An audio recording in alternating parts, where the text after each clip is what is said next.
The housing market is absolutely cooked right now as payment shock continues to cripple buyers. And welcome back to Real Estate Mindset. You guys already know this video is going to be absolutely bonkers. And don't forget, you guys, I am not a financial advisor, even though my bio is as a realtor of over a decade, licensed realtor, a licensed residential mortgage loan officer of over 20 years, a licensed CE instructor of real estate.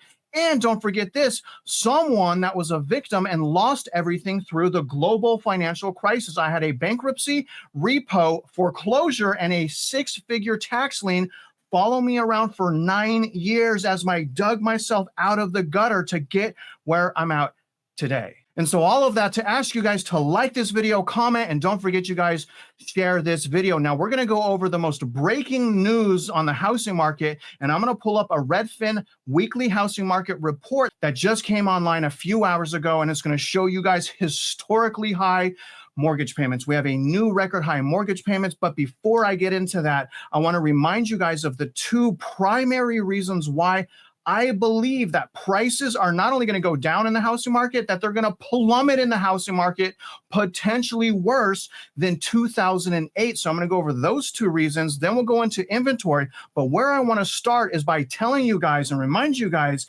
that prices and interest rates are going to go down at the same time. Let me show you. By now, everyone that's been watching my channel should know that we're more than likely already in recession. Now, we can really see that by looking at this data called GDP Now that's forecasting the first quarter of 2025 to be negative 0.28%. Now, this did come out today, you guys, April 3rd. Because we're going into recession and are already in recession, I want to show you guys what happens to interest rates.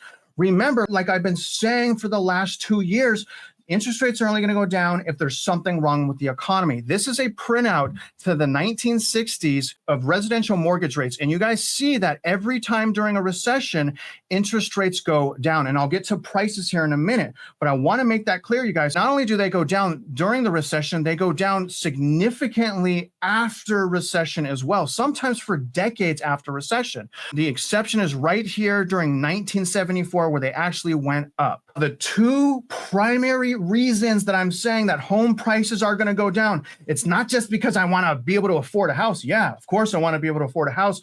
But the reason I'm saying that is a mathematical reason. Reason number one, we are clearly in a price bubble, and I'll argue we're in a double bubble. We can see that when looking at the home price to median household income ratio. Right now, we are also at a historic high. This is showing that it takes 7.36 years of income to pay off your house, which obviously is showing that this is a massive bubble. And the reason I'm saying this is a double bubble is because it already bubbled right here going into 2021. It went down slightly right after quantitative tightening, but the bank term funding program was born and more inflation. And we hit a second bubble right here. It's very easy to see that. Now, when we compare this to the global financial crisis bubble, that bubble only got to 6.82 PE ratio. So again, we're higher than that right now. And we go back for the last 70 years, it's never gone this high before, ever. So we have a massive price bubble. There is no argument against it. You can see that clearly here. But reason number two, not only are we in a price bubble, we have a national payment to income ratio that is way worse than when it's actually showing. And it's showing something that is horribly bad, sitting at 33.5%. The peak of the global financial crisis, we were at 33.8%. So we're essentially the same as what we were paying during the global financial crisis. But this is what I'm saying. This number is tainted. We're actually in a much worse situation because this is not counting property taxes, insurance, or HOA, which we have a crisis going on right now with all of those things. Skyrocketing property tax, insurance, HOA, and that is not reflected in the national payment to income ratio. I want to make that clear. Plus, they're only taking gross income. Obviously, we don't take home gross income. We take home net income. So how are they even allowed to use that? Plus, they're using a 20% down payment. So when we add the property taxes, you guys, and homeowners insurance, and we compare that to the increases during the global financial crisis, it's not comparable. Things went up way more during this bubble than the global financial crisis when we look at those adjustable costs like property taxes, and insurance. Those two reasons, coupled with the fact that real median household income never went up. So the cost of living from 2019 to right now skyrocketed upward. But when we look at real, which is adjusted for inflation income, we're making less money. So when we're looking at this chart, we're making less money right now, yet all of the expenses blew up. And I also want to point out this. Let's go back to this recession, okay? In 1999, the median household income 35 years ago was $70,210. You guys, we're only making $10,000 more on average or median than we were 36 years ago. What does that tell you about our system? Let's move on now to housing market inventory, which is extremely important. This is the nationwide stats for February. The next release date is actually today. It just hasn't come out yet. It's going to come out probably as soon as this video is out. But right now it's showing that we're only off. Okay, here's February of 2020. We had 928.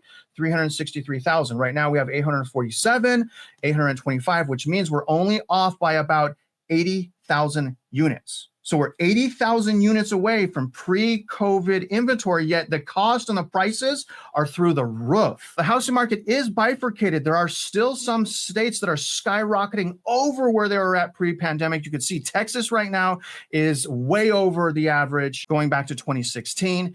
As is Florida when I show you guys that right here, and it's only February. Expect this state to absolutely skyrocket. I mean, you can see that Florida is headed straight towards a housing market crash because demand is no longer and has not really been keeping up since about July of 2023. So the demand is shot. The inventory is skyrocketing, probably because there's a lot of speculation. So when we add the months of supply of new houses, not existing, new houses to this is an active unit count for existing, we have more inventory right now. When we add both those together, this chart of existing plus new homes, we already have more inventory than we had pre-pandemic. We already have that right now. And if you want to learn how to use the math and not your emotions to find a wedge in cash flow, like I've been teaching you guys for free for the last 2 years, go to my empowerment center right here. You guys need to stop what you're doing and you at least need to become a member of this website. We're building out a Discord. I've been doing that all day today with Mitch. I don't even know how I'm getting a video out, but this is a course you have to take right here. How to do a market analysis. This is what it looks like. It's going to have you price your market, especially if you're a realtor. If you're a realtor and you haven't taken this course, shame on you. You need to take this course. And if you're not a realtor, you take this course, you're going to be better than 90% of realtors that are licensed out there. That is how important this is, because it only takes simple math to figure out whether or not you're getting a good deal. So this is going to teach you how to price your market, how to find wedge, how to find cash flow, and how to refine your search. Having said all of those things, we're almost ready to go into this brand new housing market report. But I want to remind you, every single housing market is about localized analysis. So local, you got to analyze your subdivision. Austin, Texas is crashing right now, down 20% from peak, but there are still some subdivisions in Austin that are still going up. Now, there's still some subdivisions in San Diego that are going down. My point is you got to do hyper local subdivision review. That is the course I just showed you. Now we're ready to go into Redfin. And I will say this, I hate looking at their data because methodology taints raw data and allows companies like this to create their own narrative. Nevertheless, this came out just a couple hours ago titled, "Spring Brings Record High Monthly Housing Costs, Keeping Pending Home Sales at Bay." So even though interest rates are going down, demand is not going up. That's exactly what we wanted to see when we're looking at the dynamics of supply and demand. Let's read the first two paragraphs. Soaring housing payments are keeping many home buyers on the sidelines, but new listings are ticking up. That's great. And there are signs some house hunters are emerging as we enter spring. Number two, housing costs are at an all-time high. The typical mortgage payment is $2,802. That is up 3.4%. Now, you guys know that I read their little quote from their realtor every single time they come out with this. So this is what their realtor quote is this week. Supply is ticking up. A lot of people I've spoken to over the last year or two are calling saying they're ready to list their homes. You guys see what I'm saying? Not buy, sell. And that's important. Some believe we're at the top of the market and they want to get their top dollar for their house. Some are moving for the usual reasons. They need a bigger home, they're retiring, or they're relocating to a different area. And here in the DC area, some people are selling because they're worried about losing their government job. Or because they want to buy closer to the city due to in-office politics. And I'm going to tell you guys right now, as the layoffs continue, so will distress selling, which will eventually hit the nationwide methodology numbers and show us price decline, especially in the areas that are heavy in layoffs. Here's some of the leading indicators. And what I want to point out is the interest rates are down year over year. So we finally have declining interest rates. We've been waiting about 3 years for that.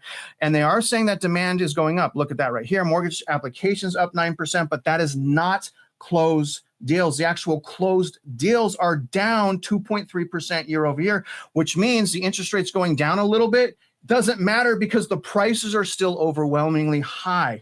Now they're saying the 4-week median rolling average is up 3.4%. Here's the median monthly mortgage payment, record high. Pending sales, here it is right here, down 2.3% year over year. Now here's the good thing. This is probably one of the most important sets of data, which is your new listings. Once there's distress or foreclosures or job loss, you're going to see that data right there continue to skyrocket up. Again, that's called new listings. That is up majorly this week. That's up year over year, 12.7%. This is the biggest increase in 11 months of new listings. Again, demand is no longer keeping pace with inventory. The next thing that happens is prices go down. Monthly supply is at 4.1 months. We are now in a balanced housing market, according to Redfin themselves. As they state, 4 to 5 months of supply is considered a balanced housing market with a lower number indicating seller market conditions. Take a look at the winners and losers, and we have more losers than we have winners this week. That's interesting. But the winners are Cleveland up 10.4%, Nashua up 10%, Northpark up 9%, Chicago 7.8%, New Brunswick up 7.3%. The losers are 6 declining metros. Jacksonville, holy smokes, down 4.6% year over year. Jacksonville. Tampa down 1.7%. Still not enough. Still not enough. Dallas down 1.4%. Atlanta down only 0.6%. Orlando down. Portland, Oregon down 0.3%. Where's Austin? Austin's down 20% from peak.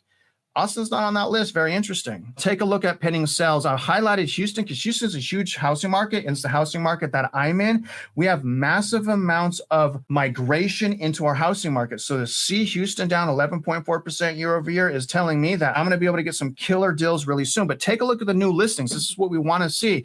Denver up 29% year over year. Montgomery County 28%. Phoenix, thank God, up 26%. We're going to probably start seeing decline there come spring and summer. Washington, D.C. probably of all that fear out there, up 26%.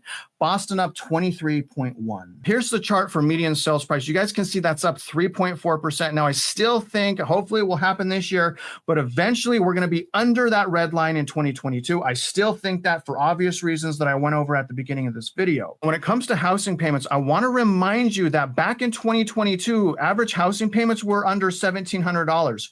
So they're over $1,000 higher right now in just a few years. Are you sure you want to go buy a house? Also, we have a new record low in pending sales for this time of year. So again, demand is down, inventory is shooting up. What happens next, you guys? Prices got to go down, especially as more and more distressed sales come to the market. Here's a data set I've been telling you guys to watch, which is new listings. That's up a whopping 13% year over year. We need another couple weeks of this skyrocketing upward to really buck the trends, but that trajectory of new listings is skyrocketing. I mean, it's almost straight up. Look at that. That's exactly what we want. We need that if we're going to have a balanced housing market again. Active listings almost at 1 million already. That's so good, you guys, because the last time we hit 1 million, it was around mid-June. So we're almost there already in March, up 11.7% year over year, sitting at 980,872 listings. That is going up. We still need more, but so far, so good. Look at this, guys. This is saying that new listings are coming to the market. Look at the trajectory of the supply. We're at 4.1 months. Normally, it goes down at this time of year, but it's not going down, probably because people are starting to figure out how overpriced the housing market is, and they're afraid they're going to lose their job because more than likely they are going to lose their job, especially if they have not been paying attention to what we've been saying on this channel, which one of those things is become a solid asset with your employer and do not ever buy a house if you suspect you're going to lose your job. Once again, you guys, happy Wednesday evening. Don't forget to comment below. Let me know what you learned. Sign up for the Empowerment Center. You can find multiple links in the description. I'm going to get back to the Discord. Mitch is waiting for me. Sorry he wasn't here today. He says hello. We will be back tomorrow morning for a live to show you guys the status on the Discord community and how we plan on bringing everyone together so we can make a positive difference in this country. Other than that, if you guys are out there investing in real estate, you guys already know I wish you luck, and I hope you win.